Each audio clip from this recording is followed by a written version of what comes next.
I was hurt and I was devastated, and here I am a Christian and my life is a total mess.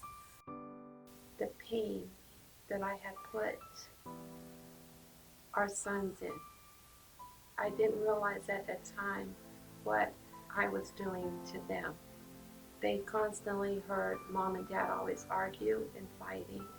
They saw us leaving, slamming doors, and here we're serving the Lord as well.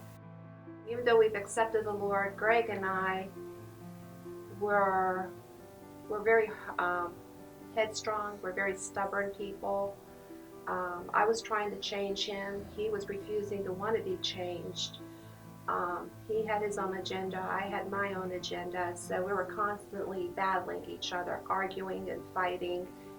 At the same time saying that we're Christians and we're doing what the Lord wants us to do. So our marriage was kind of a little bit on the rocky side. And we would actually argue with one another and then have a Bible study and try, put on the smiley face and say everything's, hunky-dory. And at one point, our oldest son even told us, Mom, because I love you and I love Dad, but the two of you together, I hate. We try to work things out, and we're doing the best we can. Still the same thing, that part of our life didn't settle down any.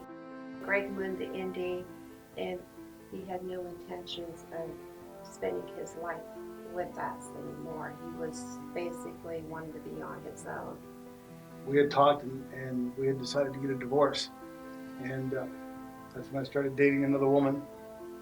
So she ended up staying in Ohio, and I was in Indianapolis, and I'd been with this woman for some time now, and we were considering getting married. I thought that that's what I should do, that I should just go ahead and marry her. And one night I got on my knees to pray, and I'd never really used these words before, but that particular night, for some strange reason, at the end of my prayer, I said to God, not my will, but your will. And that was it. I got up the next morning, and from the moment I woke up, I knew I could not marry her, that I had to get back with Rosa. So when Gregg started talking to me and he said he wanted to get back together again, I told him no, I wasn't interested.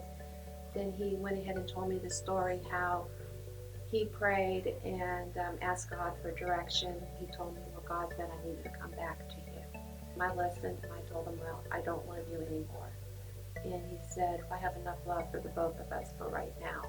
He said, in due time you'll learn to love me again. I was listening to the 700 Club, and that gentleman said there's someone out there that needs to hear this. You know what the right thing to do is. And even though I feel like I knew what the right thing was, which was getting back with Gregg, I didn't want to get back with him. But I also knew I had a strong desire to want to please God. And I wanted more of God than anything. And if it meant to go back with my husband to be with God, then I was willing to do that sacrifice. So we started kind of dating again. And as we were dating, and I still felt like I said, Lord, I need another confirmation. So out of the clear blue, my mother tells me, you and Gregg need to get back together again. She said, you have 3 kids, no one's going to want you with 3 kids. So it kind of was hurtful the way she said it, but at the same time I knew that was a confirmation, and so I knew it was okay. During that time, he had to iron things out of our stubborn will, because we were both very stubborn, we were both self-centered, we both wanted things our way, and we had to go through a lot.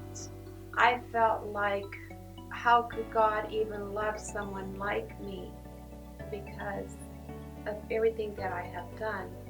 We had anger, we had bitterness, we had infidelity, unforgiveness. We were judgmental, and he never did let us go. Looking back, he did hear my prayers. He was always there. It was me that wasn't allowing him into my life fully and completely. In March of '94, Gregg and I decided to get married again. I could say today that I'm probably more in love with him today than I was when I married him. Same here. We are the Richleys, and our story isn't over.